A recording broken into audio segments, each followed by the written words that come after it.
Cameras છે, under water camera છે, search camera છે. આપણે એકચ્યુઅલી આમાં આપણે ક્રેનની વ્યવસ્થાઓ આમાં આપણે સમાવી દીધેલી છે. આ પ્રમાણે આધુનિક જેટલી બી પોલિસી પણ આમાં સામેલ છે. ત્યારે દરેક ઉદ્યોગપતિઓએ આ મેનેજમેન્ટ જે સેન્ટર છે સરકાર તરફથી કેપિટલ ગ્રાન્ટ આવી છે અને એનું મેન્ટેનન્સ અને સેલેરી કે કોઈ પણ રિન્યુએબલ એક્સપેન્સીસ હશે એ બધો ઇન્ડસ્ટ્રીઝ ભોગવવાનું છે.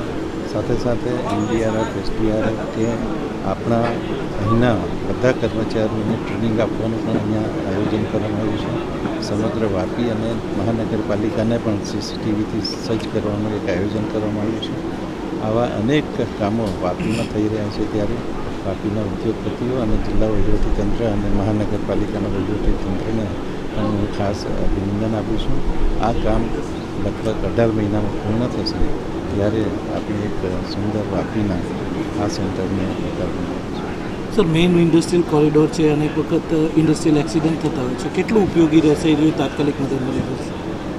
આ જે સેન્ટર બનશે એમાં ઇન્ડસ્ટ્રીઝને વાપી ઓલરેડી ઔદ્યોગિક સેફ્ટી માટેના ડિપ્લોમા કોર્સ ચલાવે છે, એન્વાયરમેન્ટ સેફ્ટી માટેના ડિપ્લોમા કોર્સ ચલાવે છે અને એ લોકોને અહીંયા પણ આવા પ્રિવેન્શન માટેની ટ્રેનિંગ આપવામાં આવશે અને નેશનલ લેવલના ટ્રેનર પણ અહીંયા આવશે. એટલે આપણને ઘણી બધી રાહત થશે આવા બધા ઇન્સિડન્ટો ઓછા કરવા.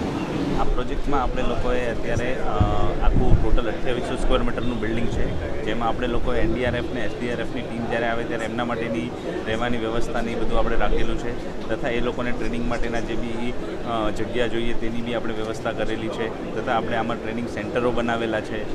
કોઈ બી ક્લાસીસ લેવા હોય જ્યારે ફાયર સેફ્ટી રિલેટેડના કે કોઈ બી ડિઝાસ્ટરના, ત્યારે કોઈ એક્સપર્ટ આવીને ટ્રેનિંગ આપવી હોય તો તેની બી વ્યવસ્થાઓ આપણે આમાં કરેલી છે. આખો એક કોમ્યુનિકેશન રૂમ આખો આપણે અરેન્જ કરેલો છે અને જોડે જોડે આપણે લોકોએ આમાં ફાયર સેફ્ટીના ઇક્વિપમેન્ટ્સ બધા લીધેલા છે જે બહુ હાયર ડેફિનેશનવાળા છે, જેમાં આપણે રેસ્ક્યુ વ્હીકલ્સ છે, વોટર ફોર્મ ટેન્ડર છે, મલ્ટીપર્પઝ ટેન્ડર છે. એના જોડે જોડે આપણે લોકોએ હેઝમેટ વ્હીકલ્સ બી લીધેલા છે. તો એ બધી વસ્તુઓ જ્યારે અહીંયા આપણા જિલ્લામાં આવશે તો આપણે આધુનિક ટેકનોલોજીવાળા વ્હીકલ્સ મળી રહેશે તો આપણે ડિઝાસ્ટરમાં આગળ ફાયદો થઈ શકશે. સૌને નમસ્કાર. જે રીતે ભવ્ય કીધું, વલસાડ જિલ્લા માટે તો ઉપયોગી થશે જ, અને ખાસ કરીને આ બધા ઇન્ડસ્ટ્રીના મિત્રો છો, આપણા માટે પણ એ સેન્ટર ખાસો ઉપયોગી રહેશે.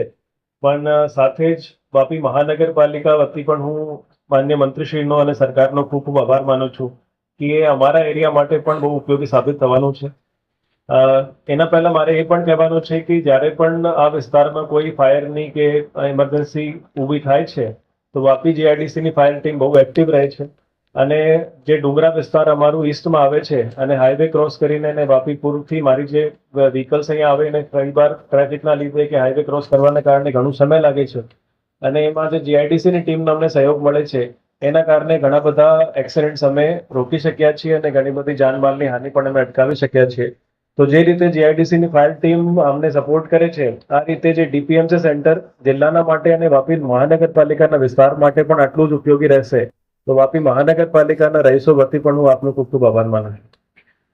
એના સાથે મને કહેવાનું છે કે ઘણીવાર આપણે કેપિટલ વર્ક તો થઈ જાય છે, પણ ઇક્વિપમેન્ટ્સ આવી જાય, વ્હીકલ્સ આવી જાય, પણ ઓપરેશનલ એક્સપેન્ડિચરના લીધે કે એની ઓપરેશનલ એફિશિયન્સીના લીધે એ પ્રોપર ઉપયોગી થઈ શકતા નથી.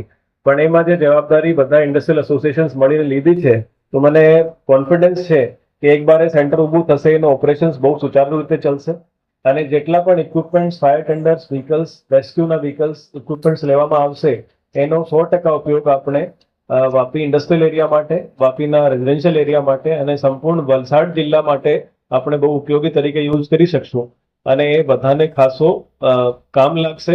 અને જે પણ આપણે ઇક્વિપમેન્ટ્સના કે ટાઈમલી પહોંચી નહીં શકતા એના કારણે કોઈ એક્સિડન્ટ થાય છે, જાન અને માલની હાનિ થાય છે, ફ્યુચરમાં એ પણ ઉપયોગી, એમાં પણ એ ઉપયોગી થશે.